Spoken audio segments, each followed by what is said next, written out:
Guys, j'espère que vous allez bien. On reste dans le dossier Roc Nation.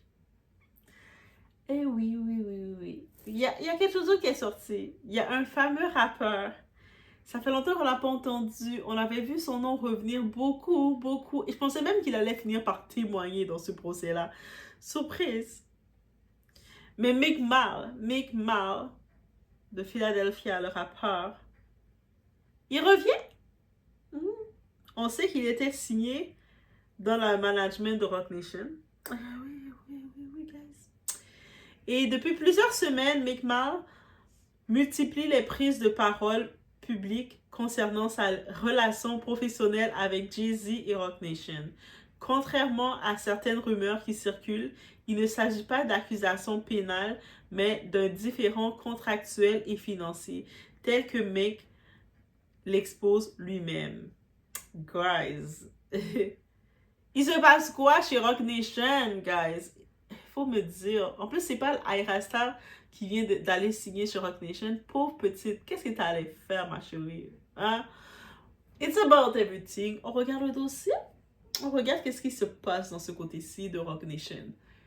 It's about everything. On supporte la Doha et on y va.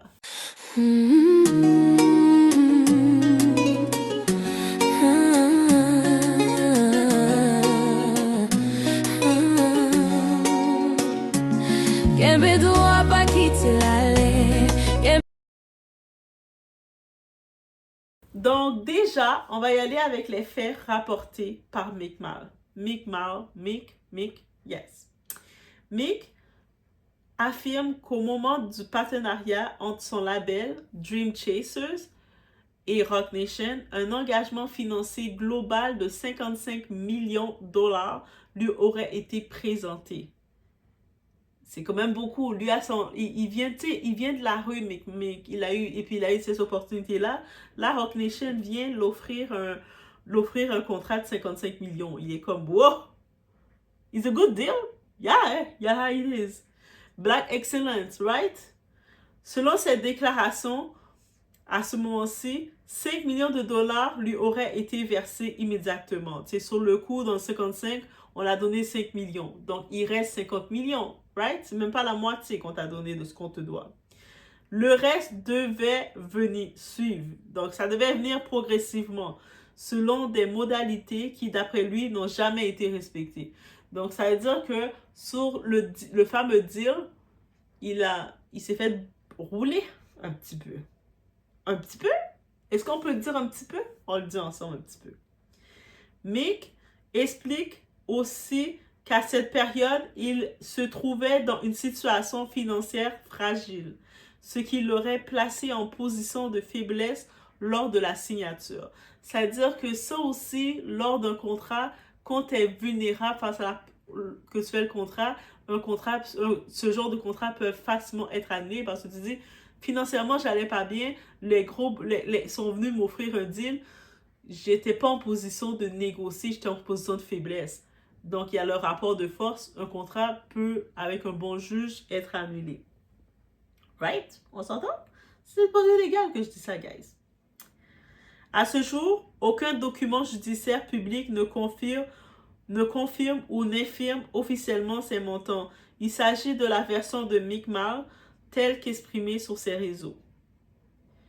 Maintenant, on va faire l'analyse, le mythe du Black Excellence face à la réalité business. On se rappelle, il y avait beaucoup d'entrepreneurs black, les Power People, les Jay-Z, tout ça, disaient on veut créer un Black Excellence dans l'industrie, on veut rapporter notre argent ensemble, faites-nous confiance, on est noirs comme vous. Et finalement, ils font beaucoup plus de mal aux gens qui les faisaient confiance face à ça. Donc, ils ont utilisé le Black Excellence pour avoir du monde, des artistes. La question qui dérange n'est pas judiciaire, elle est structurelle. Guys, encore une fois. Comment concilier le discours du mentorat, d'élévation collective et de Black Excellence avec des partenariats où l'asymétrie de pouvoir reste massive? Dire à un artiste, retourne enregistrer si tu veux être payé, si cette phrase est authentique, s'apparente davantage à une logique industrielle classique qu'à un accompagnement équitable. Cela relance un débat plus large. Les partenariats dans l'industrie musicale sont-ils réellement équilibrés? Le prestige des grands noms masque-t-il parfois des accords flous? Le désespoir économique pousse-t-il encore des artistes à signer contre leur propre intérêt? Et c'est là qu'on parle, j'ai signé avec le diable. C'est quand tu arrives, tu es vulnérable face à la personne qui donne le contrat, mais tu vas accepter la première offre, là, tu vas pas négocier ton offre réellement. This is what it is, signé avec, pactisé avec le diable, guys. Mise au point essentielle. Jay-Z n'a pas été reconnu coupable d'aucun crime dans ce dossier. Aucune décision judiciaire n'établit une fraude ou une escroquerie. Les liens passés entre figures de l'industrie ne constituent pas une preuve de culpabilité. Toute autre interprétation relève du commentaire, pas du fait établi. Ce que révèle cette affaire, si elle est avérée, ce n'est pas un scandale criminel, mais la brutalité silencieuse du business musical. Des promesses, des contrats complexes et des artistes qui découvrent trop tard que l'admiration n'est pas une protection. La question finale reste ouverte. Meek Mill a-t-il mal compris un deal ou a-t-il cru qu'un partenariat valait une loyauté? Parce que bien entendu, ces big boss-là, là, quand ils arrivent, ils sont au succès, dites-vous, dans leurs affaires, c'est très froid, là. Et puis eux autres, ils vont aller prendre des artistes qui, à la base, ils n'étaient pas formés non plus pour des deals avec eux. Et puis, ils vont soutirer le maximum. Il est laissé là comme ça. Donc, lui, dans son entente, Meek Mill, il pensait les faire confiance, se dire, le deal était de 55 millions, on me donne 5 millions, je vais avoir la suite progressivement, mais finalement, il n'a rien eu. Et puis eux autres, c'est comme, ben si tu veux être payé, retourne au studio, viens nous produire plus d'argent. Mais si je te produis plus d'argent, je fais plus d'argent techniquement, donc c'est plus juste 50 millions, c'est plus. Mais eux autres, ils jouent avec les mots et lui, mais il n'était pas équipé. Donc, qu'est-ce qu'on peut dire? On peut conseiller aux artistes comme Mick et beaucoup d'autres artistes.